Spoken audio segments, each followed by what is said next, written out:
Serving it up to you live on the Buffalo Rumblings Vidcast Network. I'm Bruce Nolan. That's Nate Geary.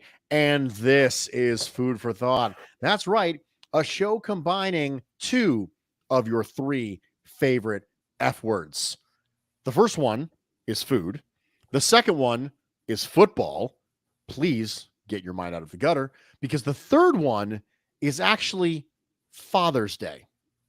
The third one is Father's Day, because we went through Mother's Day, and inevitably, that's right. Once Mother's Day comes around, you immediately start thinking about Father's Day, because they kind of get clumped together a little bit.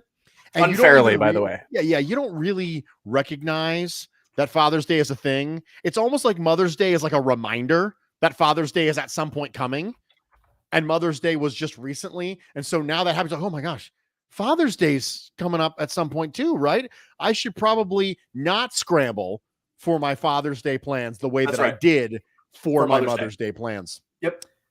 And just like a mom, even Mother's Day is good about reminding you about Father's Day. Mr. Geary, how you doing, dude? I am well, Bruce. I'm as well as you can be, considering all the stuff, right? I mean, another week, another terrible tragedy, another... Yeah, I don't know. It's maybe we'll get to do one of these shows not after something terrible has happened in the world. Let's hope. Yes, that would be ideal. I would prefer that. I would as well, Bruce. I would as well.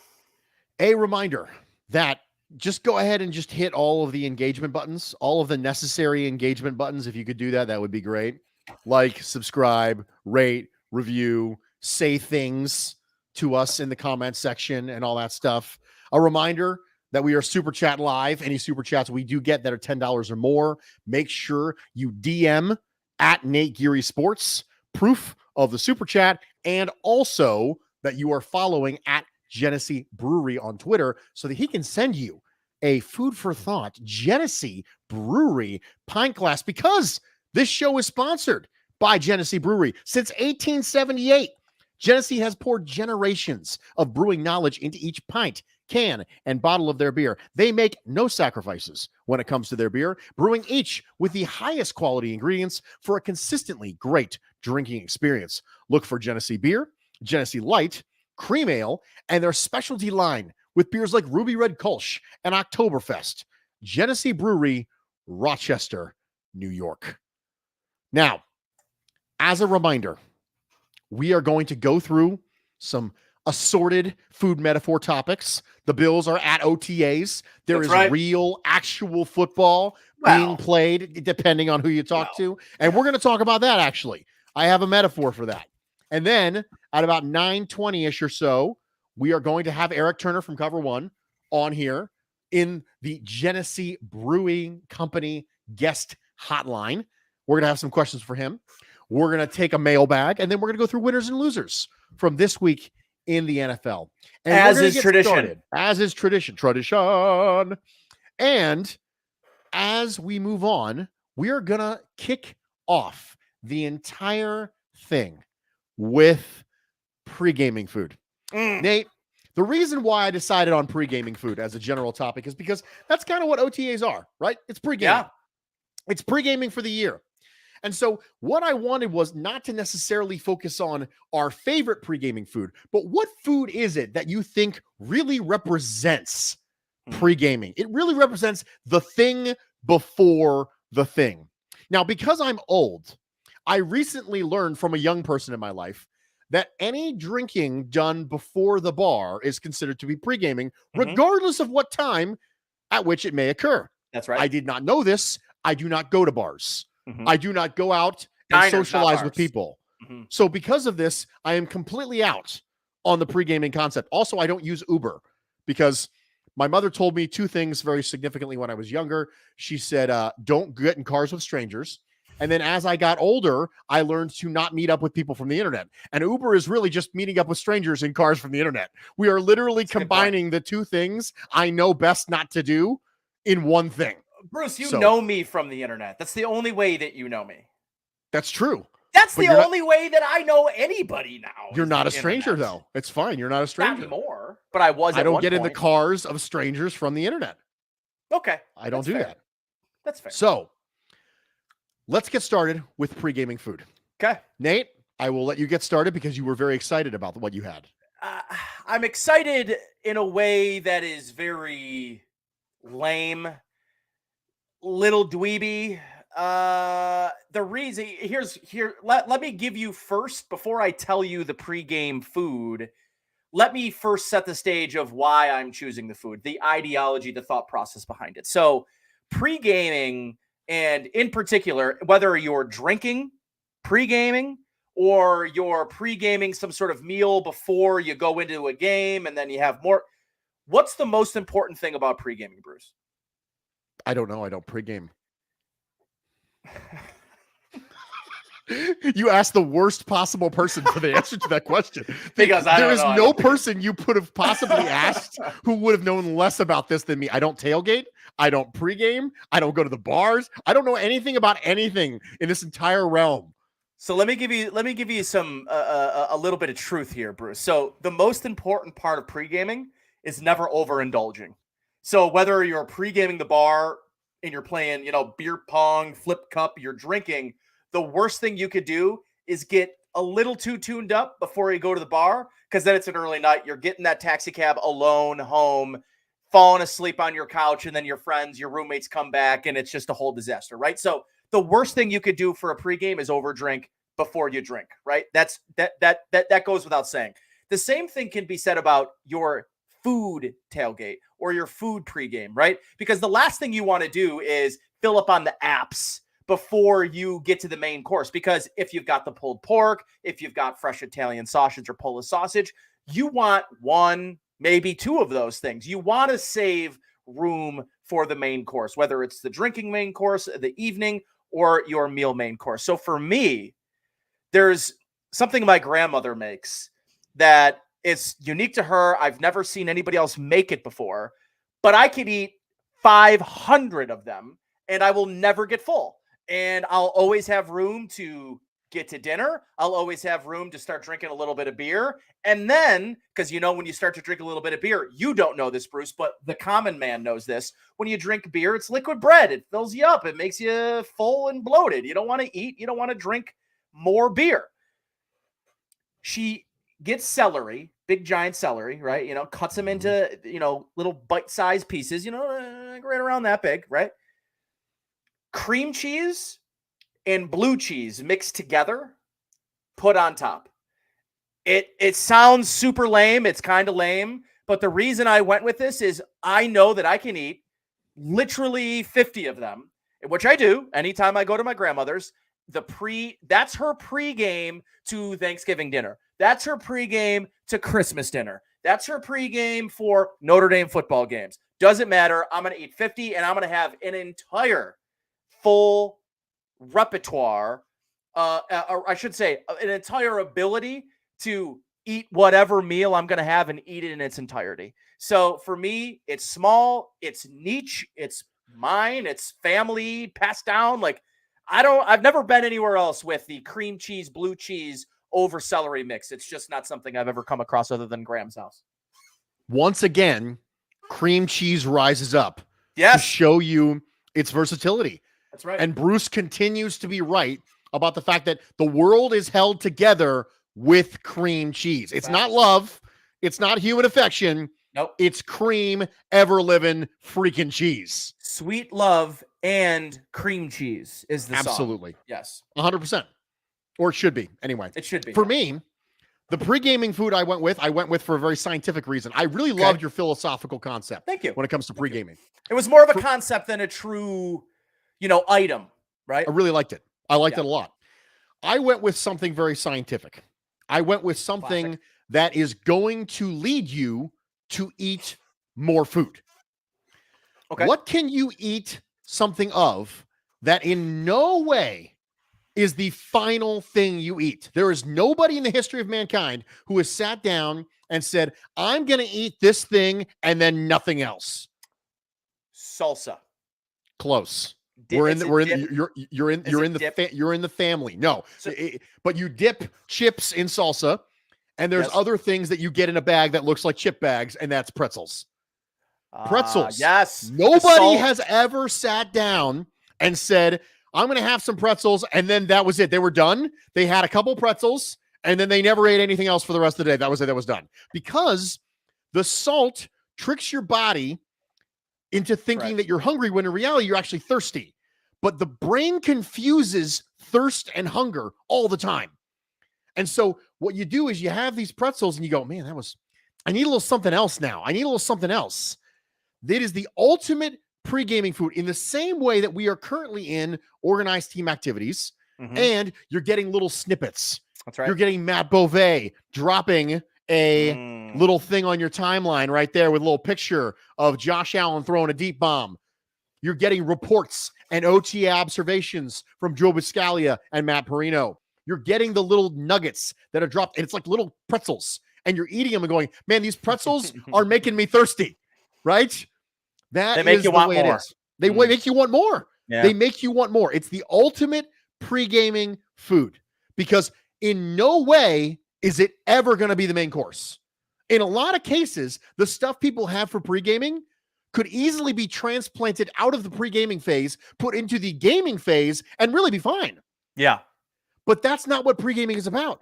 Pre-gaming is about consuming a type of food that leads you to something else. It's opening the door to more. And that's what pretzels are. And that's the reason why, from a scientific standpoint, the ultimate pre-gaming food, pretzels. But anything salty, I would accept. Anything salty. I am with you on pretzels, but I would disagree that I've never gotten full on pretzels. You've gotten full on pretzels? How many pretzels did you eat? Pretzel rods. They're big. I've gotten close to knocking down a whole, like those cylinders, you know, like they're at Marshalls or TJ Maxx. You look at them and there's nothing you could do but buy them. And that is the power that Marshalls and TJ Maxx has over ADHD, me, right? I see the pretzel or the best one, Bruce, the chocolate covered pretzels. Nothing like a little chocolate with a little salt.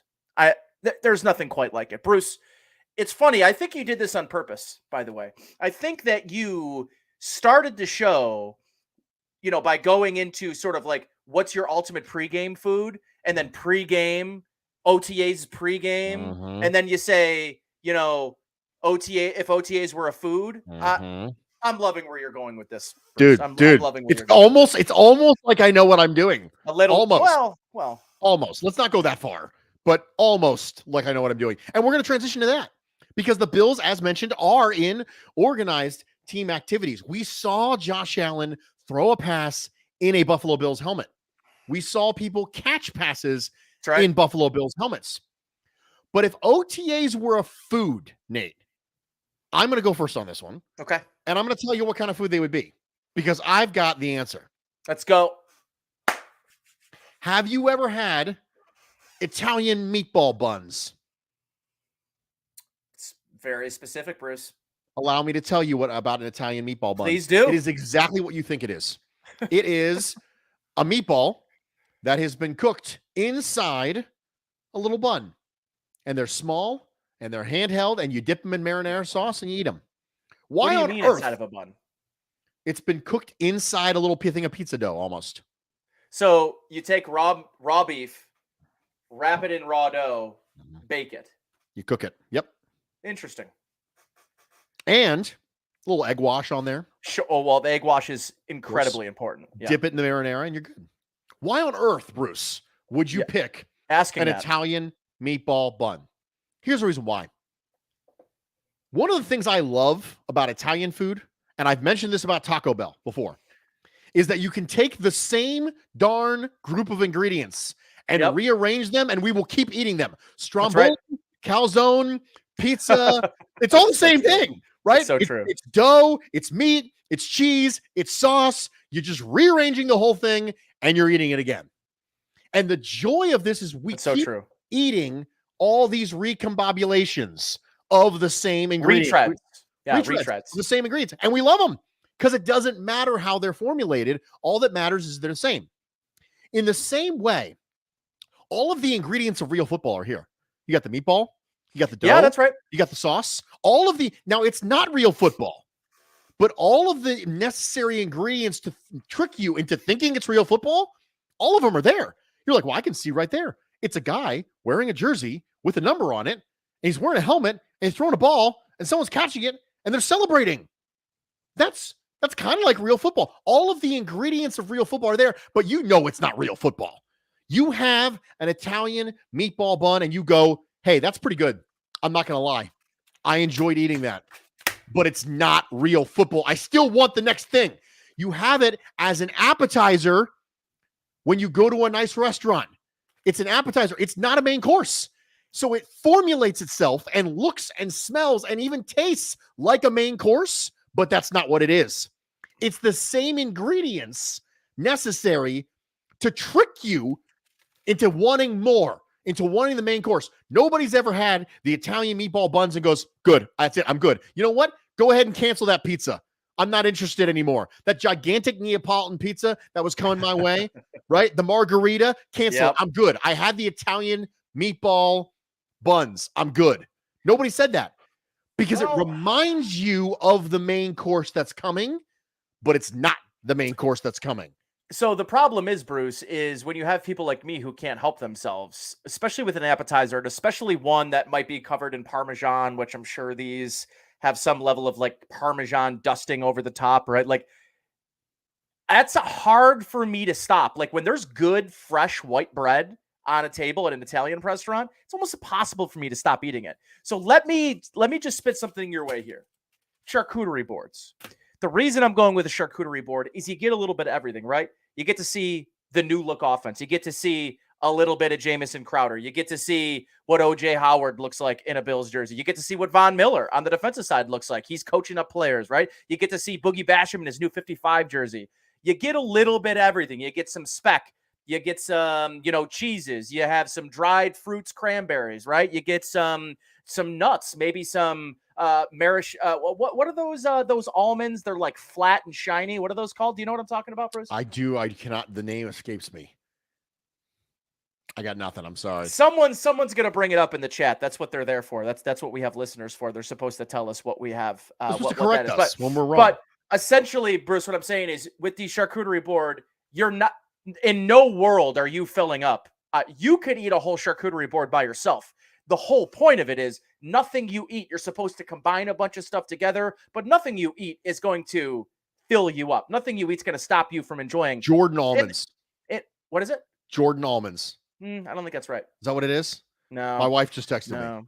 No, it might be Jordan almonds. Shiny, flat. Are you Googling almonds. Shiny, flat almonds? And Marcona almonds. Marcona almonds. Okay, and well, apparently I didn't Google knew exactly what I was talking about.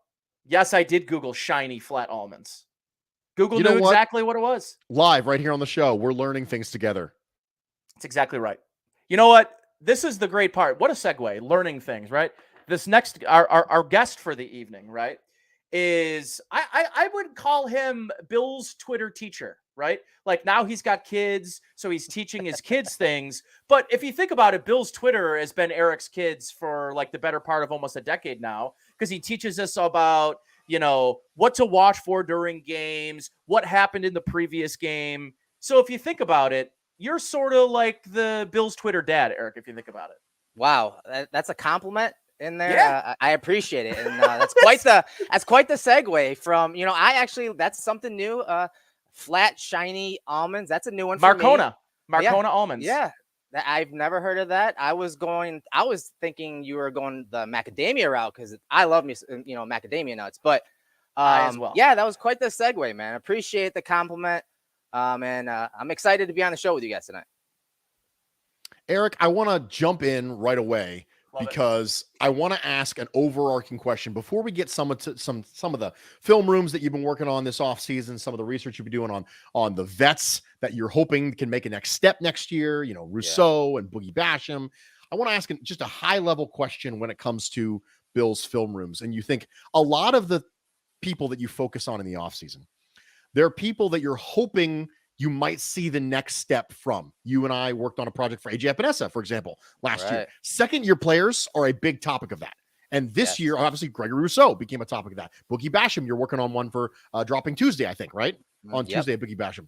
So when you are deciding what players it is that you would like to focus on, knowing full well you can't focus on everybody, right? There's just not enough time in the day. When you decide, okay, I want to focus on this player, this player, this player, is it really as simple as players we want the next step from? Is it really as simple as rookies going into the second year? Or is there specific criteria that you go, okay, this is what Bills Mafia wants to see. This is what they're hoping for. Let's give the people what they want. Yeah, it's a little bit of everything, of course. There's a little nuance to everything we do at Cover One.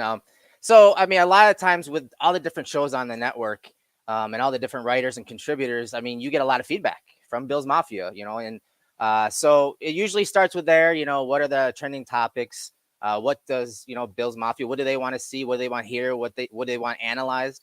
So it usually starts there, but also, we kind of look into, the usage of guys like Rousseau or Basham and what in their rookie year, and then maybe what they're going to be used in their second year, because we saw certain things from those young players in their first year, and we want them to take that next step.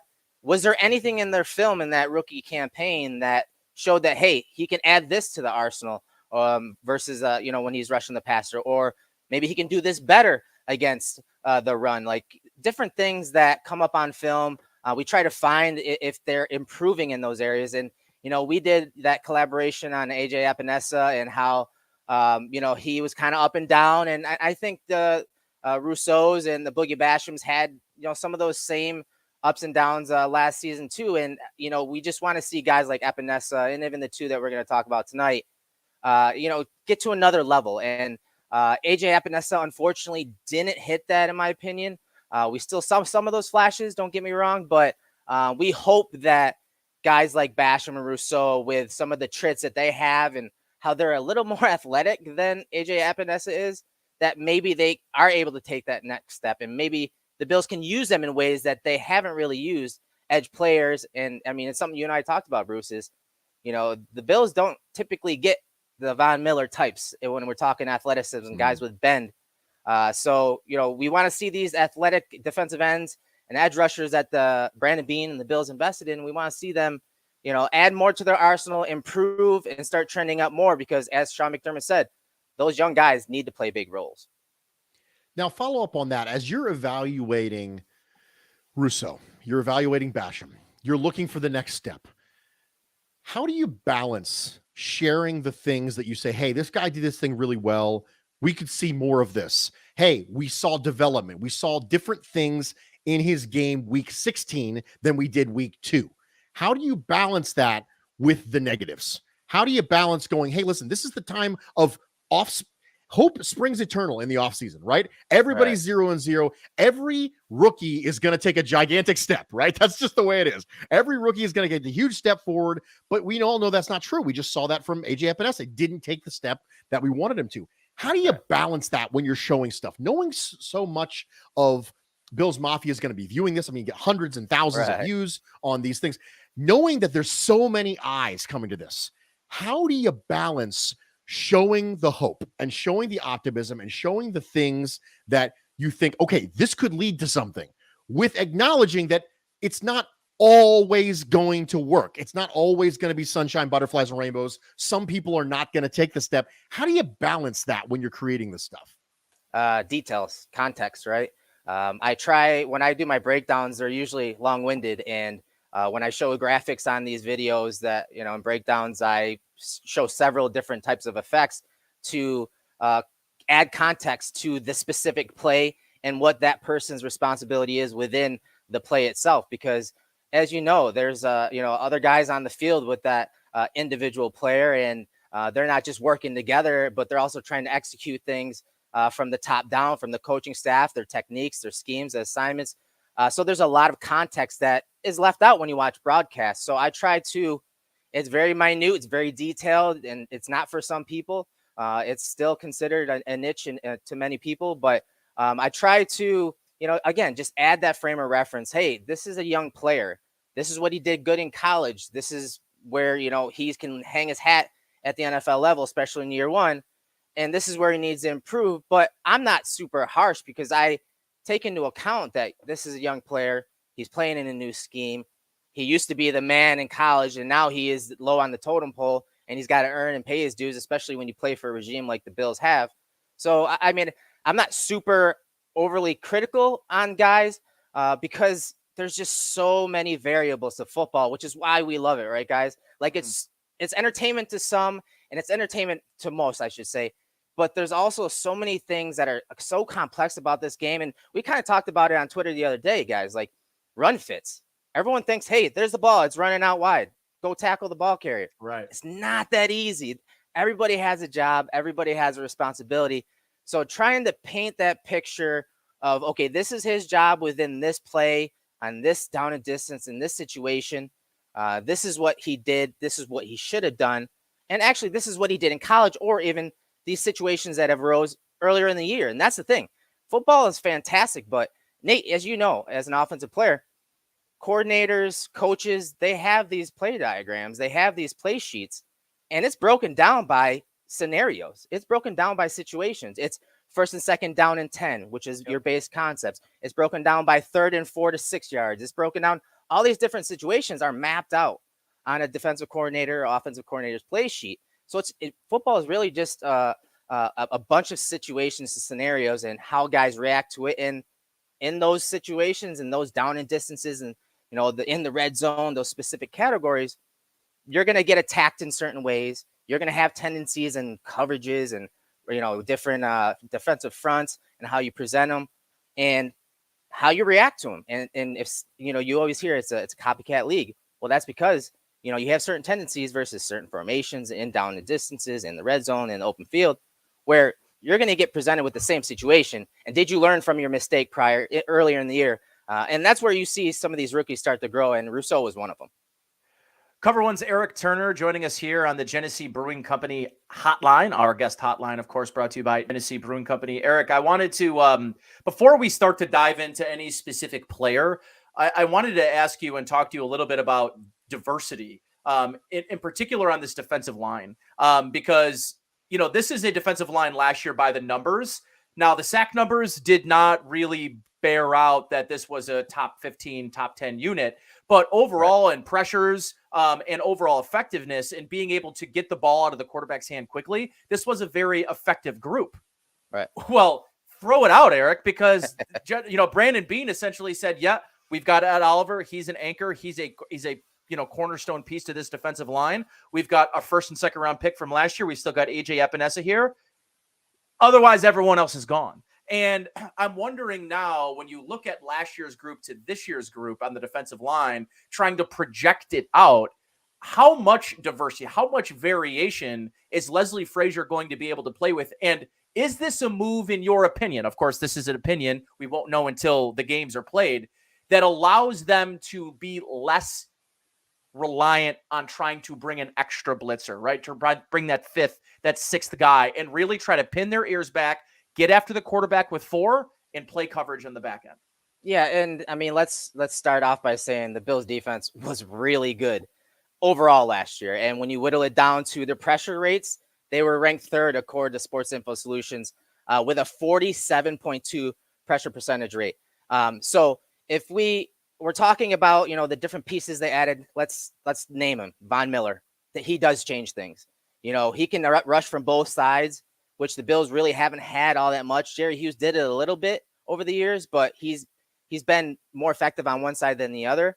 But having a Von Miller, that changes everything. It changes pass protections. It changes game plans, right, guys? So where he is on the field is the first thing the quarterback is going to identify, along with the safeties, of course. That's one of the main things on a quarterback checklist. So identifying where Von Miller is going to be a big thing for offenses and protections and run blocking.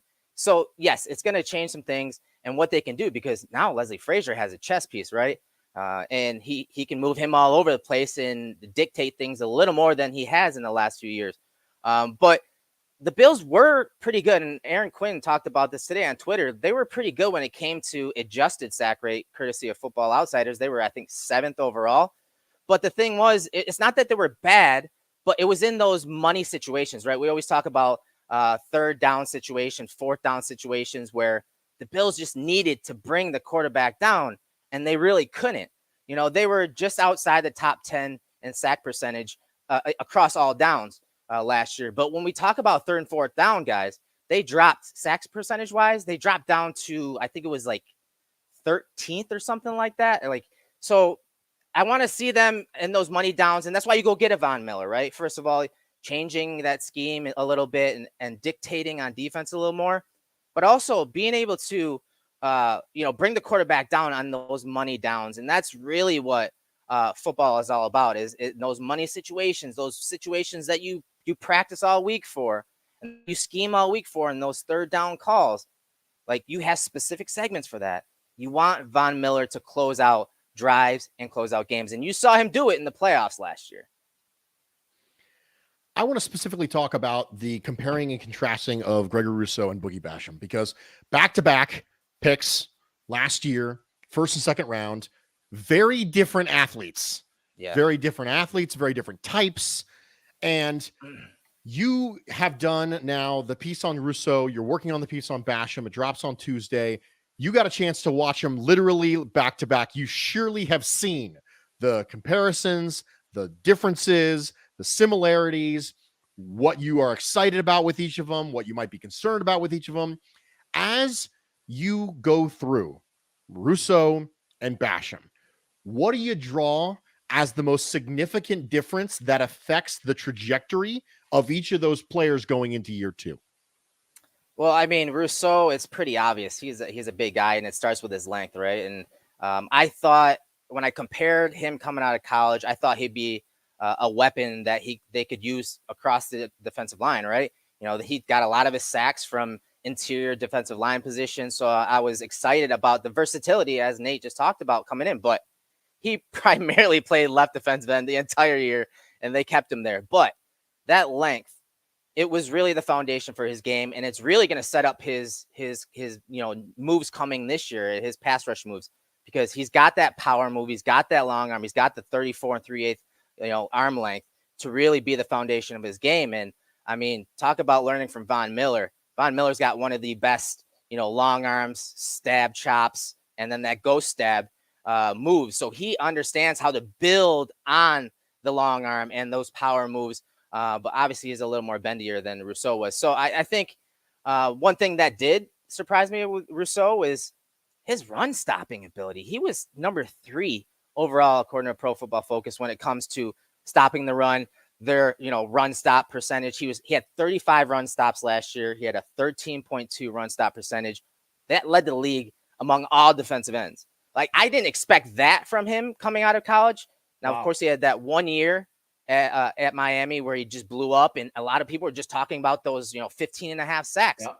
What fell by the wayside was his run D, and he had 21 run stops his last year at Miami. But you look at there like, okay, he had 21, he had 40 overall, but I did not expect for his game to be a playmaker in the run game as a run defender. He just shut down runs to his side, and he used his length. So when you're talking year 1 to year 2, I expect that to continue, because he's obviously didn't lose that length, and he actually got a little stronger, added a couple pounds, as he said the other day. But I'm excited to see the jump in his pass rush arsenal, because really he can win first contact. We always talk about first contact, right, guys? He's got that length. So he can always do that. One thing he did early in the season that he didn't do in the second half of the season was he was winning the first contact, but he was so worried about winning it early in the year that he wasn't letting the game come to him. He wasn't letting the offensive tackle make a move first. So he's always trying to engage, right? And so he was just going to power moves, and he really didn't have any counters, as he admitted. But later in the year, he didn't always try to win first contact. He said, okay, let me see what this tackle is going to do. And then he would use his length, and he would arm lift, or he'd control the wrist. And so I think seeing that transition and how he adds the counters and how he adds that second and third move, because we didn't really see it in year 1, is, for me, Rousseau-wise, is the most exciting. Basham's a little different. Basham, shorter arms. He doesn't win with his length. He wins with his motor, right? And his hustle. And I think that that's another thing. Like, that's not going to go away. That's not something that, he's just going to lose. I think that's part of his game. I wanted to, Erik, stay on the defensive side of the ball, but I know you did a lot of work on the Bills' third round pick Terrell Bernard. And I kind of want, for those who maybe didn't watch the film breakdown that are listening here, what are some of the things that stood out to you in his film at Baylor, and how do you project what he becomes in this Leslie Frazier, Sean McDermott defense? Because the Shaq Thompson sort of idea has been rolling in my head, but I want to say that for the last couple of years that I think you think that Matt Milano's that guy, but like, where do you project this? And is there more to this draft pick than maybe meets the eye? Yeah, that one kind of baffled me, to be honest. When we were there, we were just like, really? Third round? Like, I know Sean McDermott is boys with Dave Aranda, but to take that linebacker in the third round when you're in nickel prime, most of the time, and you have your two linebackers, at least for this year together. So that one kind of baffled me. But when I watched his film, it's fun. Like, it's just really fun because he's always around the ball, a la Matt Milano coming out of BC. He was just all over the place. I called him a triple threat because he can rush a passer from depth as a linebacker. He can cover. He's really good at pattern matching, which not many linebackers in college are asked to do that. But in that complex defense and that detail-oriented defense under Ron Roberts and Dave Aranda at Baylor, he did it quite easily. And he's really good at it. I mean, I'm talking pattern matching, 3 different to the trip side of the formation. He's just processing. You can see him go through his checklist. So he can execute again as a rusher in coverage and then stop the run. He is undersized, a la, Shaq Thompson coming out, Matt Milano coming out, but he is so good at avoiding blocks, guys. Right. And a lot of people are still caught in the old mentality that you got to be a stack and shed linebacker. No, with how offenses are running nowadays and how you're in a light box, like, there are linebackers win in different ways, just like any other position, just like wide receivers. Hey, some guys win with, catch radius. Some guys are jump ball guys. Some guys win with their separation ability. There are different ways to win as a linebacker. And Bernard wins by eluding blocks and winning from the shoulders up. Like, he reads blocks so well. And I'm talking like he's sticking to his keys, his 2 and 3 man keys in front of him. He understands what those blocks look like when there's a deuce block coming on a power run versus when a combination block is coming on an inside zone run. He knows the difference and where the ball is supposed to enter, and he can get, stay ahead of the block and then make the tackle on running backs in the backfield. So he's a triple threat. Where they use him, I mean, I don't know. I went back and looked at Shaq Thompson's numbers coming out of Washington, his first season in Carolina, and he played a couple hundred snaps. I think it was under 300 snaps. And yes, he had like 120, 100 and something like that were in the slot when they were in their base defense or their Buffalo nickel. So maybe Bernard's that guy. He's got 31-inch arms, so he's got kind of short arms. So maybe he is that guy. I don't know, but at the very least, he's great depth to, if an injury happens to Milano, well, guess what? He can fill in there. If an injury happens to Edmonds, I think, they can either throw Bernard in there or just slide Milano over, have Bernard step in there. I think he can play that AJ Klein role, and that's something that's pretty important. And we're not just talking, special teams, which obviously AJ Klein was on that, but we're talking about almost 500 snaps at linebacker last year. And so, I mean, there's snaps there to be had for the linebacker 3. He's going to have to compete, but there's opportunities for linebacker 3 in this defense. Last thing I want to ask about, and then we'll get you out of here, is that the Von Miller effect as far as teaching goes. You hinted at it earlier in the response, and there's a very strange dynamic when it comes to Von Miller and teaching, because on one hand, this is a guy who literally runs the Von Miller pass rushing clinic. Like, he runs the academy. Like, I made a joke on WGR the other day. It's a little bit like having Stephen Hawking as an actual one-on-one tutor for you when it comes to, quantum theory. But there's certain things by the way, Von Miller... that's a classic Bruceism right there, by the way. Yes, really, it's a strong Bruceism as far as it goes. But I have a feeling that one's going to come up again at some point later on this year. But at the same time, there's also certain things Von Miller does that you can't teach. Right. And so there are certain things that he does that you look at and go, hey, I think I can see that. Like, I can see that translating to the young Bills pass rushers that you've got, Rousseau and Basham specifically. And then there's other things that you see Von Miller go and you go, listen, there's just only a few humans on planet who can do that. And so I'm not going to be expecting Gregory Rousseau or Boogie Basham to do that. So when you look at Von Miller's game and you look at that combined with the spots that you imagine Rousseau and Basham to be at, what do you think's translatable? If you're there with a boom microphone and you're standing over top of Von Miller as he's standing there teaching, motioning, pantomiming, going, okay, hand placement here with Rousseau and Basham, what do you think's translatable? I'll say two things. Obviously, the film study and reading your opponent. When they get up to the line of scrimmage, looking at their stance, how much pressure they're putting on that inside post leg, how much pressure they're putting on their knuckles, little things like that we always talk about, think are cliches, but these are actual things that players try to use and pick up, whether it's on film or on the field, in a drive. But my main thing I've been pounding this entire offseason is anticipating the snap, because as I said, the Bills pass rushers they're not the type of guys that have this incredible get off and that can attack the outside hip of offensive tackles and win the outside hip, consistently. So they have to do every little thing to get them, an advantage in that area. And I think learning to anticipate the snap, I think is something that you've seen videos of Von Miller teaching guys at his summit, but also that he can teach these guys. And I think it's really important for guys like Boogie, Basham, and Rousseau, who can't really attack the outside hip and win consistently around that corner. If they can just, get off the snap a lot quicker, because if you go back and watch the film, guys, like the quarterback is in shotgun and he's getting in the ball in his hands before a first step is taken by a defensive lineman. And this isn't just Basham or Rousseau. The entire defensive line they weren't good at it, aside from Hughes. Hughes could do it pretty well. But the entire defensive line has to get better in that area. And I think Von Miller can help them find those little picadillos that offensive linemen will throw at you and they don't even know it. And in the quarterback too, because we saw Von Miller do it to Brady. Like he anticipated, him kind of hunching like that, and he was getting off the ball. So little things like that, I think that's what it'll come down to. And it'll help guys that don't really win around the edge, that don't really win the get off when we're talking to getting out of the blocks. And I think that's going to be huge for the second year pass rushers. Awesome. Erik, thanks so much for taking the time, man. I know you joked about it. Greg joked about it in the comments section. You're up way past your bedtime. Yeah. I really appreciate you being here. Why don't you tell everybody where they can find you, what Cover One's up to, where they can find your work, and again, I'll let you out of here with a plug. Yeah, I mean, you can find us on all social media platforms at Cover One. We have several podcasts throughout the week on our network. I mean, every day basically we have a podcast for you, sometimes two.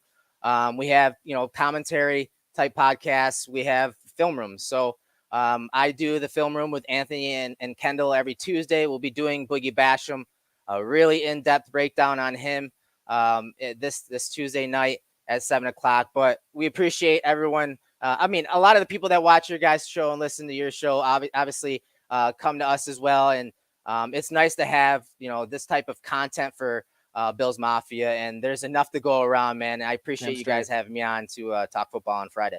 And listen, once my moving situation is over here and I get settled back down into our new spot, we'll have to do an old time sake film breakdown. Dust off the film room, and I'm down for it for sure, man. Absolutely. Again, thanks guys for having me on. Appreciate you, boss. Later. That was Erik Turner from Cover One on the Genesee Brewing Company hotline. A reminder that today's show and every show of Food for Thought is brought to you by Genesee Brewing. That call was brought to you by Genesee Brewing. Look for Pineapple Kolsch in stores and at bars and restaurants today. Genesee beer brewed for generations. Nate, you owe me lobster. And I got to get some pineapple Kolsch because you lost the Zach Moss Singletary bet. So we got to make that happen. We can absolutely make that happen. You'll have to come check out the new place. So we'll have you and Miss Nolan. We'll oh geez, what movie was it? I'm forgetting the name of the movie, but we'll have lobster brought to the house, or I'll have my girlfriend make us lobster because she's skilled in that way. I'm good with that. I'm fine with that. That's a win. Absolutely. We are going to move on because we want to get to something else here. We want to get to the food simile for today.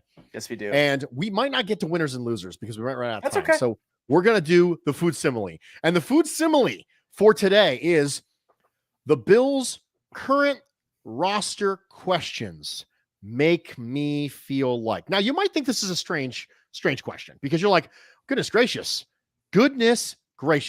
I mean, the Bills are one of the most complete teams in the entire league. What do you mean questions? Well, that's exactly the point. That's exactly what I want to get to. However big or however little you may feel like the Bills' current roster questions are, they make you feel like what? Nate? They make me feel, Bruce, like I'm just incredibly full. There are no questions for me really at this point. Maybe there's a question, Bruce, at the backup outside receiver spot, but short of that, I really have no questions. I am full. I am ready for the season. Bruce, what it reminds me of is being incredibly full. You're at your favorite restaurant, and the waiter's been walking around. He's been hawking you. You've been avoiding eye contact with the waiter because he's coming over with that dessert menu, and that dessert menu is mandatory minicamp. That dessert menu is preseason and training camp. That dessert menu is the regular season, and all you want to do is you want to just settle. You just want to enjoy the moment right now. You want to sit in all of your disgust. You're sweating a little bit, right? Maybe you did the thing where you unbuttoned the one button on your, because you're a little bloated right now. But you know what you're gonna do, Bruce? You're gonna make a dad joke. That's what you're gonna do, because that's what I do. The guy comes over, right? The waiter comes over. He puts down. Can I interest any of you guys in dessert? Ha ha! Yeah, I bet you looked over here and you probably thought that this guy could use a little dessert, right? Yeah, like embarrass your wife, my girlfriend. Those are the sorts of things that we do, Bruce. So for me, this is like that moment where you're going to eat the dessert, but you don't want to admit to yourself or to your significant other that you're going to eat the dessert. You want to live in the now. The Bills have no questions. I am full, but I'll eat some more. That's a good one. I like that one. I went extremely detailed with this. Really? As I normally do. I never would have. That does not, as the kids would say, that doesn't track. The Bills' current roster questions make me feel like I am picking the music on the radio in the car on the way home from a great meal with my wife. Now, when you decide that you want to go out to dinner with your wife, or you want to go out to breakfast, my wife and I go out to breakfast together every single week. And when we're on the way there, we're talking about it, we're thinking about it, we're talking about it tonight. Like when I'm done with this show, I am going to walk to the other side of the house and I am going to get into the bedroom and I am going to make sure that I'm ready for bed. And I'm going to sit down and I'm going to talk to my wife and we're going to discuss breakfast. That's what we're going to do because we like doing that on a Friday night. You like to talk about the next meal you're going to eat? Absolutely. The best time to talk about the next meal is right after the last meal. That's right, because it's recency bias, right? Absolutely. Because here's the thing, Bruce. You tend to, and I do this more times than not, but right, there's always a level of, I had a great meal, but it was missing something, right? And when that meal misses something, and it doesn't have to be a negative thing, right, Bruce? Like maybe you had such a savory meal that all you're thinking about is, man, I can't wait to get my hands on something sweet. Ooh, pancakes, morning. We're making pancakes. A lot of the meal you just consumed helped make the decision on the very next meal you'll have. So I'm picking the music. Why? Because I went through the beginning. I went through the middle. We had the meal. I went through the end. It was great. But the date isn't over yet. But the vast majority of the date went so well that this is the most minor thing. Picking music on the way home from the meal. I mean, let's be honest. That's the most minor possible detail, but it still matters. It still matters because it's part of the date. It's part of the entire experience. For a lot of people, the date starts when you walk out your front door and ends when you walk in your front door. And everything that happens during that time is part of the date. So we went on the date. We ate the meal. There was great conversation because my wife and I have been married for a very long time. We still haven't run out of things to talk about. And when we get in the car and we're on the way there and we're so close, we still need to make sure that the music choice is reasonable. Now, it's an extremely minor detail. It's not going to make or break the date, right? It's not significant enough. There's nothing you're really concerned about. It's not like if I go to turn on jazz and instead I get, let's go sock hop music. I get something tangentially related, right? Something in the general era. I get sock hop instead of jazz. It's not going to ruin the date. It might take a little bit of the shine off of it, but it's minor. It's really minor. Bruce, what part of the reasons, and not to give away too much to the FBI or anything, but you are older than me. You are married.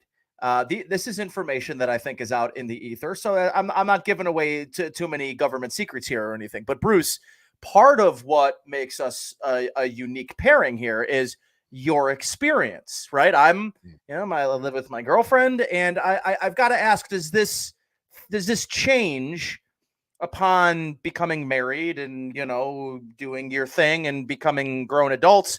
When you drive, do you not pick the music?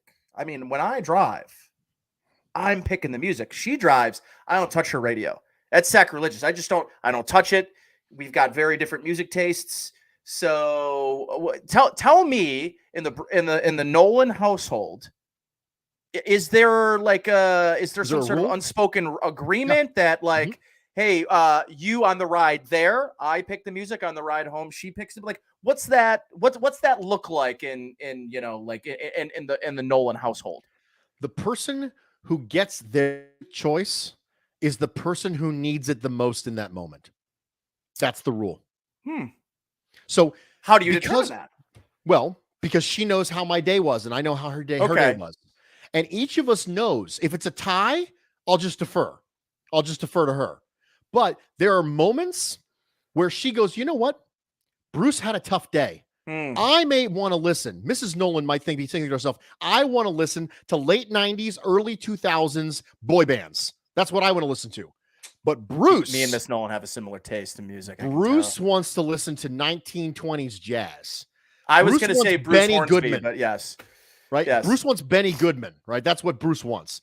So we might be driving along, right? We just left the house, and she'll pull up her phone, and she'll press it, and she'll press it in, and all of a sudden, I hear a clarinet come over, and it's Benny Goodman doing his thing. And I'll look over, and she'll smile, and I'll smile, and we just know it's because she knew I needed it in that moment. It's whoever needs it the most in that moment, that's who gets to pick the music. And that we just know. We just know. We've been married a long time. We've been together a really long time. We're intuitive. We've spent 24. At one point, here we go. This is FBI. Ready? At one point, we worked in close proximity to each other, she and I. At one point. And we spent 24 hours a day together, 7 days a week for months. And no problem. No issues. And she didn't get rid of each other. Nope. Interesting.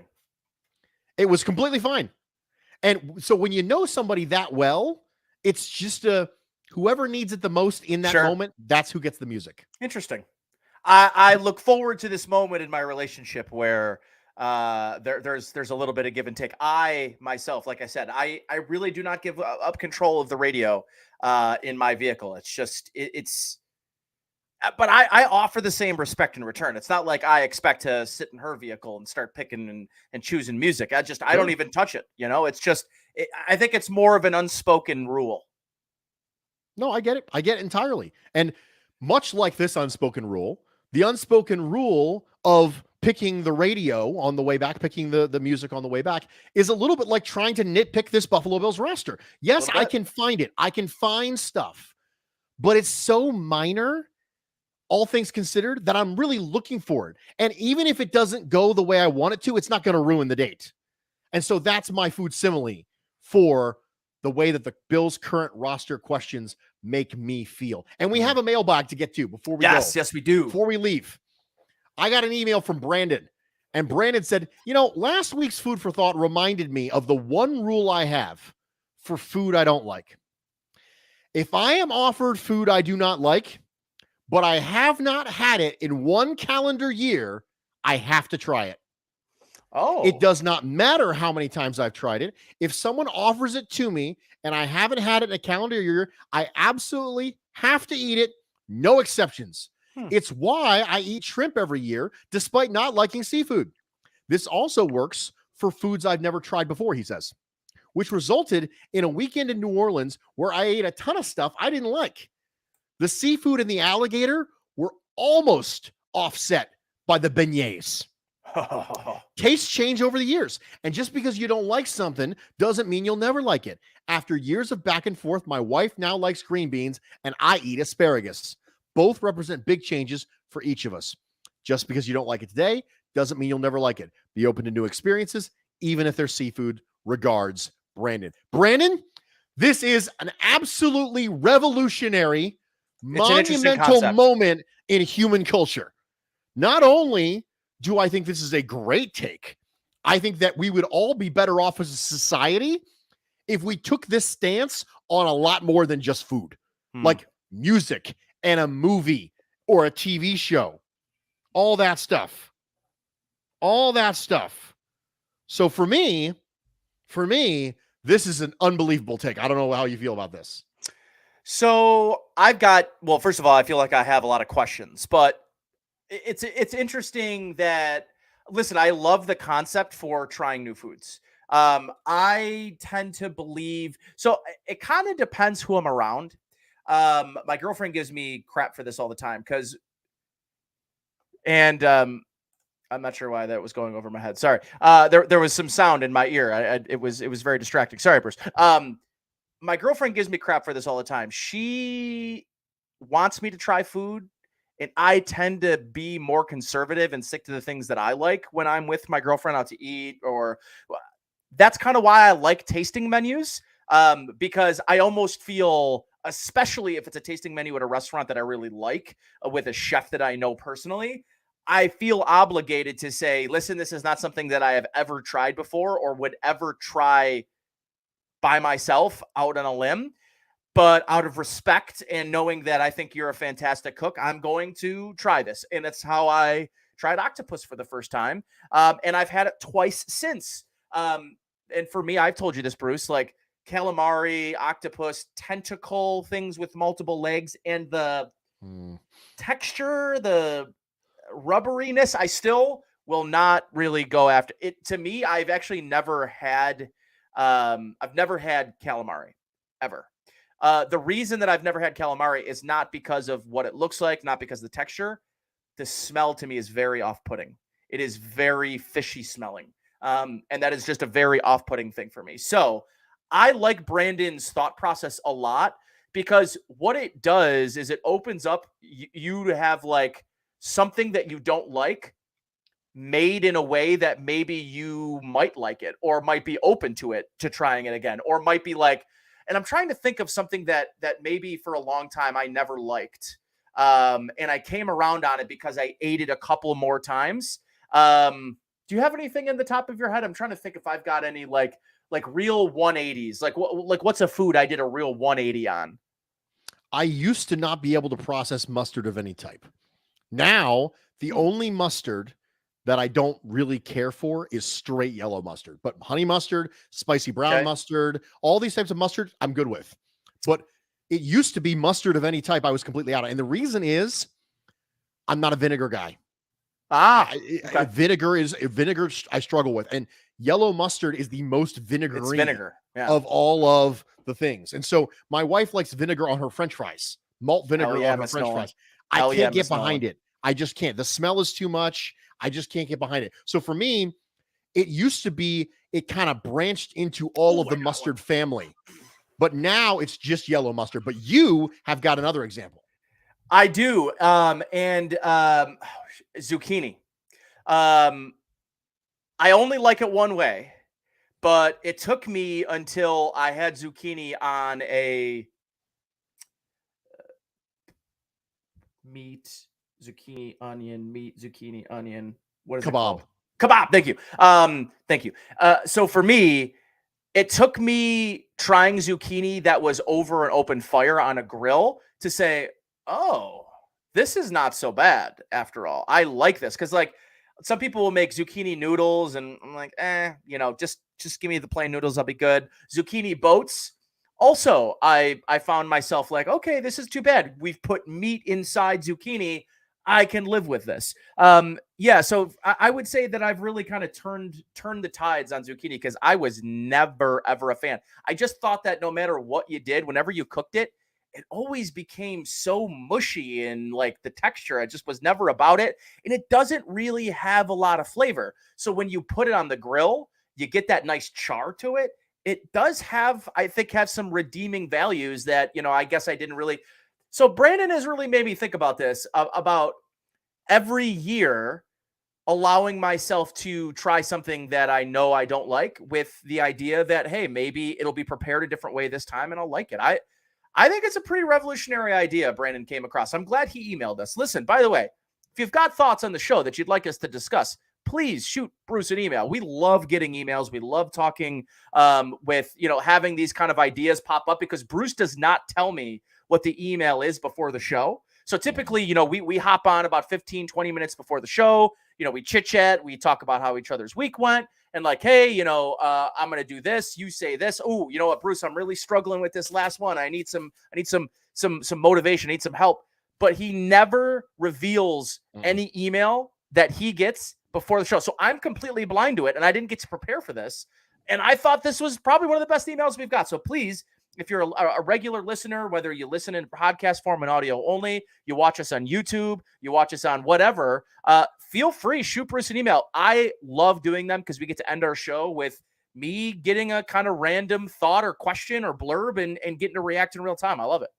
I am Bruce Nolan at gmail.com. That's it's as easy as it gets. I am Bruce Nolan at gmail.com. I have one last thing before we go. Shoot. Because we're behind. And that's Vlad put a note in our comment section, says, I'm notating right now that worked with wife together. So we know it's an office and not a mechanic shop. Now, I want you to know, Vlad, that I got a text from Mrs. Nolan about you in the middle of the show. And she says, whoa, Vlad, how do you know I don't know my way around a car like Vin Diesel? So now my wife, I don't know if I've told you this or not, my wife, big Fast and Furious fan. She's a big fan of the Fast and Furious movies. And so when she saw Vlad's comment, she was like, what do you mean? What do you mean it's not a mechanic? I could be a mechanic. She says she could be Letty or Vin Diesel, and I could be Letty, I guess, technically, from the Fast and the Furious movies, which, of course, the next one will involve them going back in time because that's where we're going as a trajectory of the Fast and the Furious movies. If you haven't seen any of the recent ones, they just get progressively weirder and weirder and weirder until eventually, before you know it, it's basically going to be Avengers Endgame, right? Thanos is going to come in. It's going to be a whole thing. But, well, that was a good time. And listen, I am a big fan of Erik's. I've known Erik for a very long time. He's a fantastic guest. He's very knowledgeable. Make sure you follow him at Erik Turner, Erik J. Turner on Twitter, and of course, Cover One. He does some of the most unique. He mentioned it's niche. I love everything that Erik has done, and you should definitely, if you don't follow him, if you don't follow the Cover One channel, please do. They're great guys, and they put out fantastic content. Now, this is really important.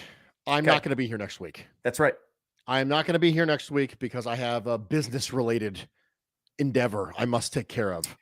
I will be recording live for the very first time in my new man cave, so that will be exciting. You'll miss that, but that's okay. I will miss that, but maybe I'll be on the road or something, and I'll be able to catch it. Sure. If not, I owe you a couple, Bruce. It's fine. Take the day, my friend.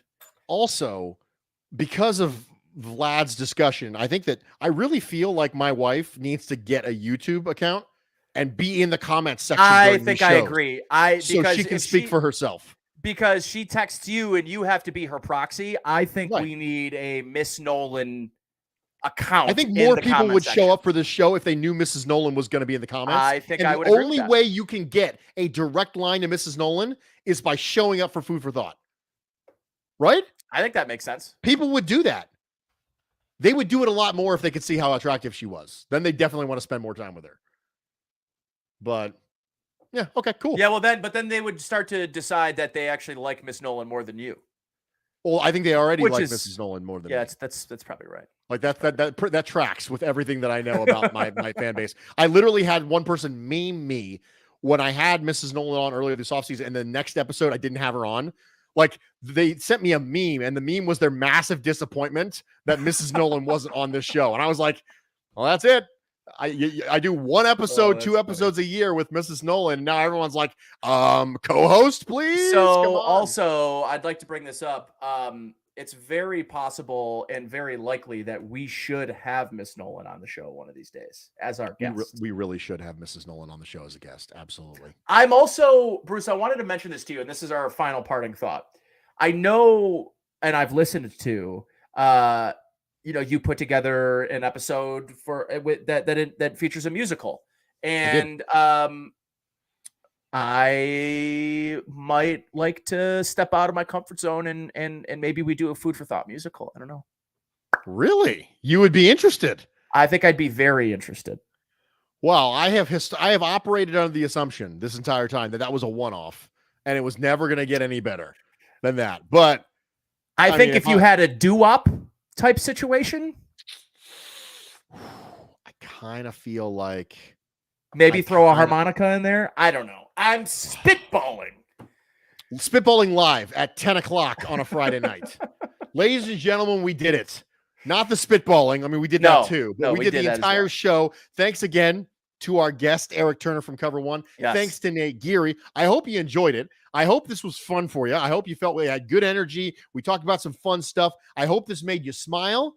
I hope it's a good way to kick off your long Memorial Day weekend. Right. And I hope you didn't leave hungry.